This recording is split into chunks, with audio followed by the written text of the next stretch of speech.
for me is key pillars of an effective risk management program within the bracket within 10 minutes. Some things are done quickly.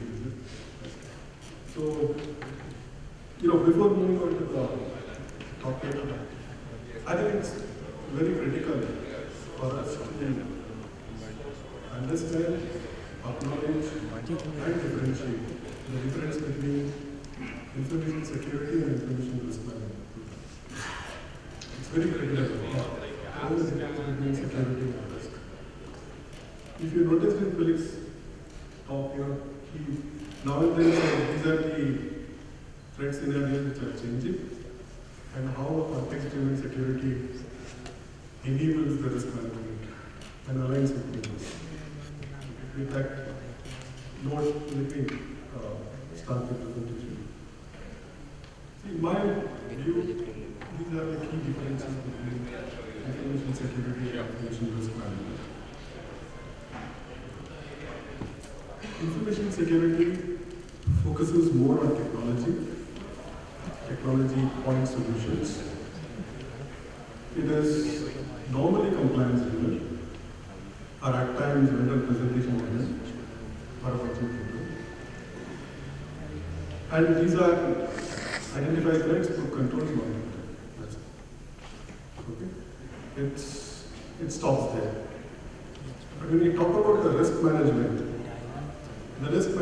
gives the business context and tells information security where it should focus on, where the control is more required. It gives a context and the focus area and the priority. And it brings the business value and the business impact into the whole security management system. And also, it is a bit strategic. I'm just taking some leads from Felix's presentation. When he said that when the network is changing to traditional network from the data, to data network, the business has increased their risk appetite in these topics. It's extremely important for them. When the external environment is changing, the inherent risks are changing, the business is understanding the risk and enhancing their risk appetite.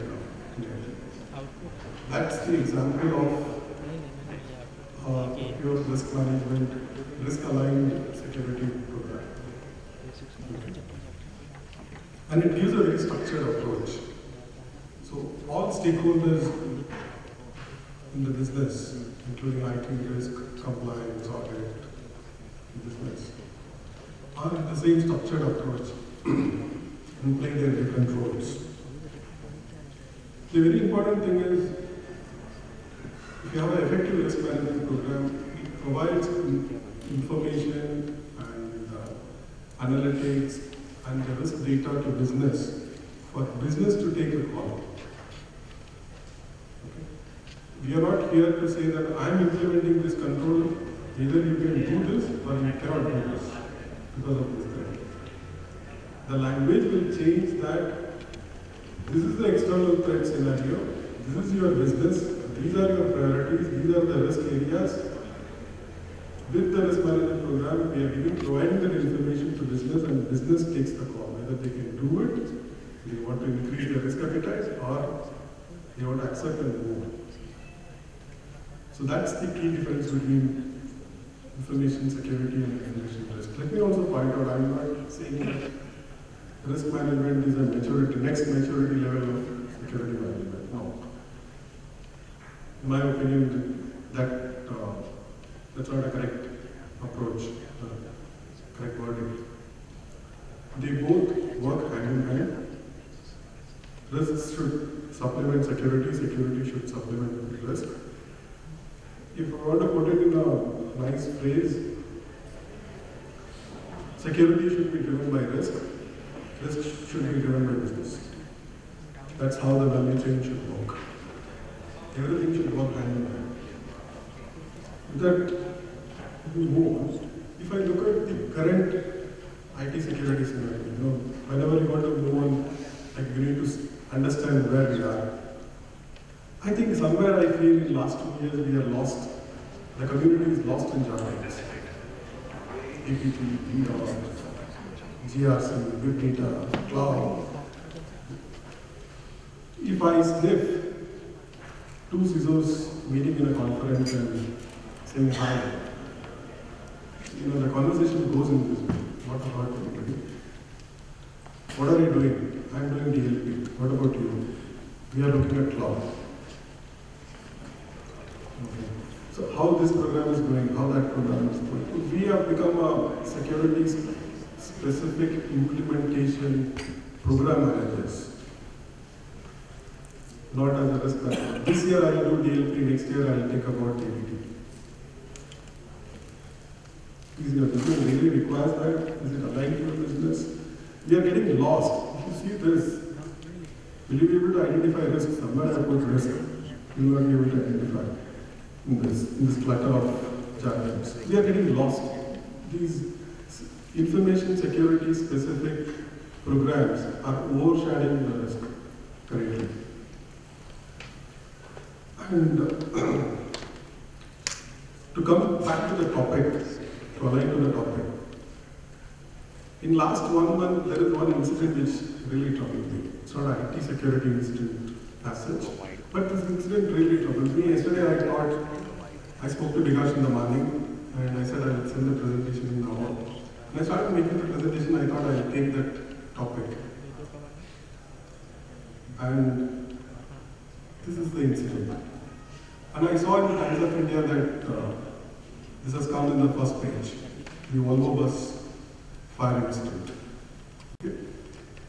Yesterday morning 7 people died, and 30th October 45 people died.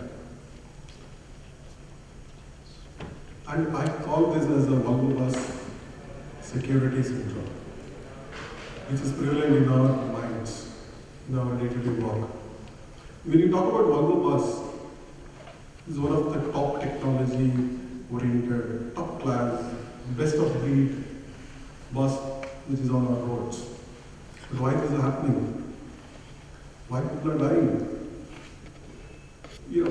If you talk about specific controls in that bus, the fuel tank can only crack, it cannot burst. Because of the technology, the engine will switch off automatically, all the wires in the bus are fire resistant, the toughened glasses, blah blah blah. There are 36 security controls in the Volvo bus.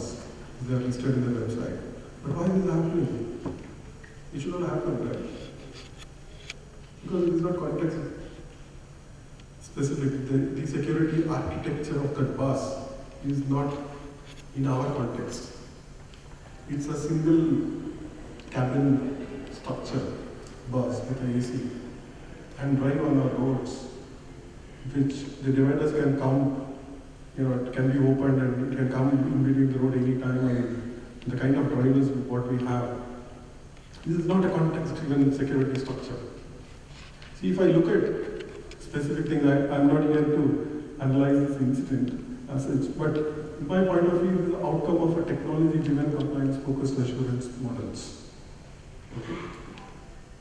Is there a governance issue in this incident? Yes. The adequate rules are not checked. Right? Is the risk and controls are aligned? My opinion, no. If you compare a single cabin structure of aircraft in this Volvo bus, both are single cabin structure. In aircraft you will find 6 fire exits. Here there is no fire exit. In aircraft, when you sit, every time somebody comes and tells you if you are sitting near the fire exit, this is how you should operate. Okay. In the Volvo bus, nobody tells.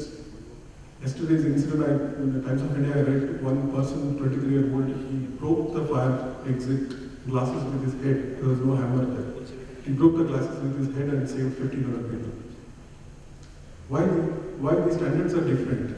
Because we are not measuring the risks with the same scale. So for effective risk management program, the first thing is you need to have a system where you measure all the risks with the same scale so that you know where you have to prioritize. This is the key pillar in effective risk management program. And you need to have a risk appetite defined in the business, which will tell where you have to stop, where you have to put your own money.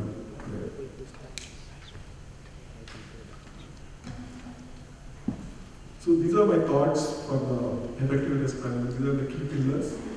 You need to have a suitable governance model which is suitable to your business.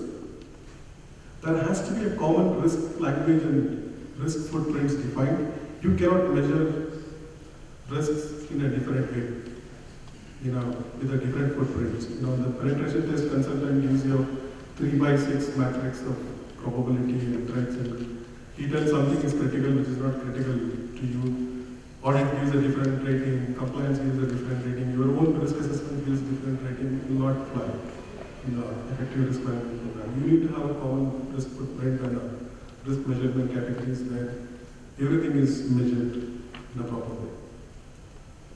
And the risk assessments need to be standard based, and very critically, it has to be scenario based.